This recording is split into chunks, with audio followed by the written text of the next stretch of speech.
Daily Bible Reading, Day 9.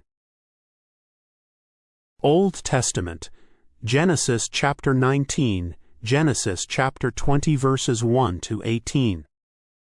The two angels came to Sodom at evening. Lot sat in the gate of Sodom. Lot saw them and rose up to meet them. He bowed himself with his face to the earth, and he said, "See now, my lords, please come into your servant's house. Stay all night, wash your feet, and you can rise up early, and go on your way." They said, "No, but we will stay in the street all night." He urged them greatly, and they came in with him, and entered into his house. He made them a feast, and baked unleavened bread, and they ate. But before they lay down, the men of the city, the men of Sodom, surrounded the house, both young and old, all the people from every quarter. They called to Lot, and said to him, "Where are the men who came in to you this night? Bring them out to us, that we may have sex with them." Lot went out to them through the door, and shut the door after himself. He said, "Please, my brothers, don't act so wickedly. See now, I have 2 virgin daughters. Please let me bring them out to you, and you may do to them what seems good to you. Only don't do anything to these men, because they have come under the shadow of my roof." They said, "Stand back." Then they said, "This one fellow came in to live as a foreigner, and he appoints himself a judge. Now we will deal worse with you than with them." They pressed hard on the man Lot, and came near to break the door. But the men reached out their hand, and brought Lot into the house to them, and shut the door. They struck the men who were at the door of the house with blindness, both small and great, so that they wearied themselves to find the door.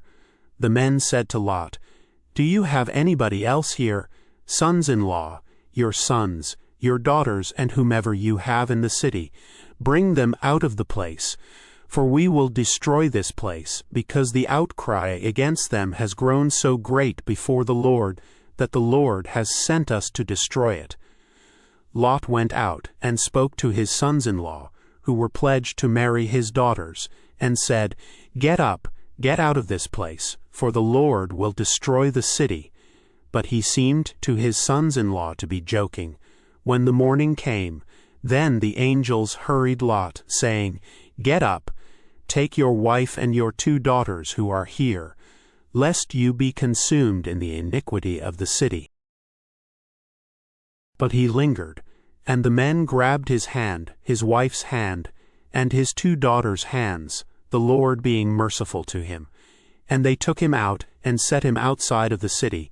It came to pass, when they had taken them out, that he said, "Escape for your life, don't look behind you, and don't stay anywhere in the plain. Escape to the mountains, lest you be consumed." Lot said to them, "Oh, not so, my lord. See now, your servant has found favor in your sight, and you have magnified your loving kindness, which you have shown to me in saving my life. I can't escape to the mountain, lest evil overtake me, and I die. See now, this city is near to flee to, and it is a little one. Oh, let me escape there. Isn't it a little one? And my soul will live." He said to him, "Behold, I have granted your request concerning this thing also, that I will not overthrow the city of which you have spoken. Hurry, escape there, for I can't do anything until you get there." Therefore the name of the city was called Zor. The sun had risen on the earth when Lot came to Zor. Then the Lord rained on Sodom, and on Gomorrah sulfur and fire from the Lord out of the sky. He overthrew those cities, all the plain, all the inhabitants of the cities, and that which grew on the ground. But Lot's wife looked back from behind him, and she became a pillar of salt. Abraham went up early in the morning to the place where he had stood before the Lord. He looked toward Sodom and Gomorrah, and toward all the land of the plain, and saw that the smoke of the land went up as the smoke of a furnace. When God destroyed the cities of the plain, God remembered Abraham, and sent Lot out of the middle of the overthrow, when he overthrew the cities in which Lot lived. Lot went up out of Zoar, and lived in the mountain, and his 2 daughters with him, for he was afraid to live in Zoar. He lived in a cave with his 2 daughters. The firstborn said to the younger, Our father is old, and there is not a man in the earth to come in to us in the way of all the earth. Come, let's make our father drink wine, and we will lie with him, that we may preserve our father's family line. They made their father drink wine that night, and the firstborn went in, and lay with her father. He didn't know when she lay down, nor when she arose. It came to pass on the next day, that the firstborn said to the younger, Behold, I lay last night with my father. Let's make him drink wine again tonight. You go in and lie with him, that we may preserve our father's family line. They made their father drink wine that night also. The younger went and lay with him. He didn't know when she lay down, nor when she got up. Thus both of Lot's daughters were with child by their father. The firstborn bore a son, and named him Moab. He is the father of the Moabites to this day. The younger also bore a son, and called his name Ben-Ami. He is the father of the children of Ammon to this day. Abraham traveled from there toward the land of the south, and lived between Kadesh and Shur. He lived as a foreigner in Gerar.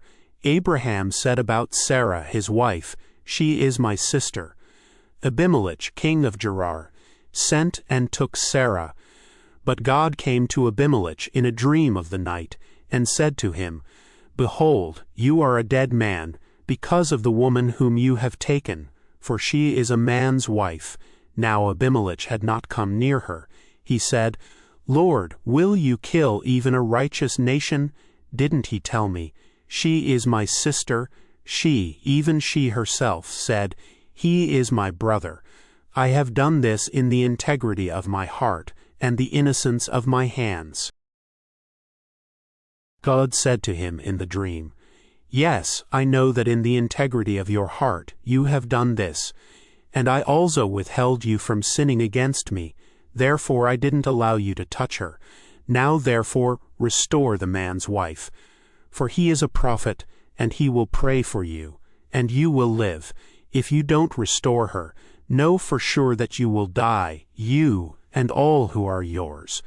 Abimelech rose early in the morning, and called all his servants, and told all these things in their ear. The men were very scared.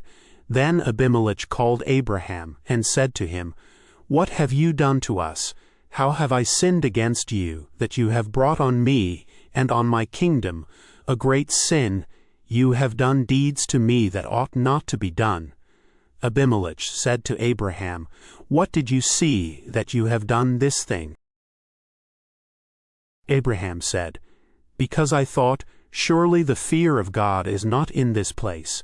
They will kill me for my wife's sake. Besides, she is indeed my sister, the daughter of my father, but not the daughter of my mother, and she became my wife. When God caused me to wander from my father's house, I said to her, This is your kindness which you shall show to me. Everywhere that we go, say of me, He is my brother. Abimelech took sheep and cattle, male servants and female servants, and gave them to Abraham, and restored Sarah his wife to him. Abimelech said, Behold, my land is before you.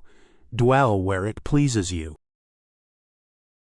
To Sarah he said, Behold, I have given your brother 1,000 pieces of silver. Behold, it is for you a covering of the eyes to all that are with you. In front of all you are vindicated. Abraham prayed to God. So God healed Abimelech, his wife, and his female servants, and they bore children. For the Lord had closed up tight all the wombs of the house of Abimelech, because of Sarah, Abraham's wife. New Testament, Matthew chapter 7 verses 24 to 29, Matthew chapter 8 verses 1 to 22. Everyone therefore who hears these words of mine and does them, I will liken him to a wise man who built his house on the rock. The rain came down, the floods came, and the winds blew and beat on that house, and it didn't fall, for it was founded on the rock. Everyone who hears these words of mine and doesn't do them will be like a foolish man who built his house on the sand. The rain came down, the floods came, and the winds blew and beat on that house, and it fell, and its fall was great. When Jesus had finished saying these things, the multitudes were astonished at his teaching, for he taught them with authority, and not like the scribes. When he came down from the mountain, great multitudes followed him. Behold, a leper came to him and worshipped him, saying, Lord, if you want to, you can make me clean. Jesus stretched out his hand and touched him, saying, I want to. Be made clean. Immediately his leprosy was cleansed. Jesus said to him, See that you tell nobody, but go, show yourself to the priest, and offer the gift that Moses commanded as a testimony to them. When he came into Capernaum, a centurion came to him asking him for help, saying, Lord, my servant lies in the house paralyzed, grievously tormented. Jesus said to him, I will come and heal him. The centurion answered, Lord, I'm not worthy for you to come under my roof. Just say the word, and my servant will be healed. For I am also a man under authority, having under myself soldiers. I tell this one, Go, and he goes, and tell another, Come, and he comes, and tell my servant, Do this, and he does it. When Jesus heard it, he marveled and said to those who followed, Most certainly I tell you, I haven't found so great a faith, not even in Israel. I tell you that many will come from the east and the west, and will sit down with Abraham, Isaac, and Jacob in the kingdom of heaven. But the children of the kingdom will be thrown out into the outer darkness. There will be weeping and gnashing of teeth. Jesus said to the centurion, Go your way. Let it be done for you as you have believed. His servant was healed in that hour. When Jesus came into Peter's house, he saw his wife's mother lying sick with a fever. He touched her hand, and the fever left her. So she got up and served him. When evening came, they brought to him many possessed with demons. He cast out the spirits with a word, and healed all who were sick, that it might be fulfilled which was spoken through Isaiah the prophet, saying, He took our infirmities, and bore our diseases. Now when Jesus saw great multitudes around him, he gave the order to depart to the other side. A scribe came and said to him, Teacher, I will follow you wherever you go. Jesus said to him, The foxes have holes, and the birds of the sky have nests, but the Son of Man has nowhere to lay his head. Another of his disciples said to him, Lord, allow me first to go and bury my father. But Jesus said to him, Follow me, and leave the dead to bury their own dead. Psalms, Psalm chapter 7 verses 1 to 9. A meditation by David, which he sang to the Lord, concerning the words of Cush the Benjamite. Lord, my God, I take refuge in you. Save me from all those who pursue me, and deliver me, lest they tear apart my soul like a lion, ripping it in pieces, while there is no one to deliver. Lord, my God, if I have done this, if there is iniquity in my hands, if I have rewarded evil to him who was at peace with me, yes, I have plundered him who without cause was my adversary. Let the enemy pursue my soul and overtake it. Yes, let him tread my life down to the earth and lay my glory in the dust. Selah. Arise, Lord, in your anger. Lift up yourself against the rage of my adversaries. Awake for me, you have commanded judgment. Let the congregation of the peoples surround you. Rule over them on high. The Lord administers judgment to the peoples. Judge me, Lord, according to my righteousness and to my integrity that is in me. Oh, let the wickedness of the wicked come to an end, but establish the righteous. Their minds and hearts are searched by the righteous God. Merciful God, we thank you for your redemptive plan that turns our mistakes into opportunities for your glory. As we see the faith of Abraham tested and refined, strengthen our trust in your sovereignty, even when we don't understand your ways. May we respond to your call with immediate obedience, knowing that following Jesus requires leaving behind our old life.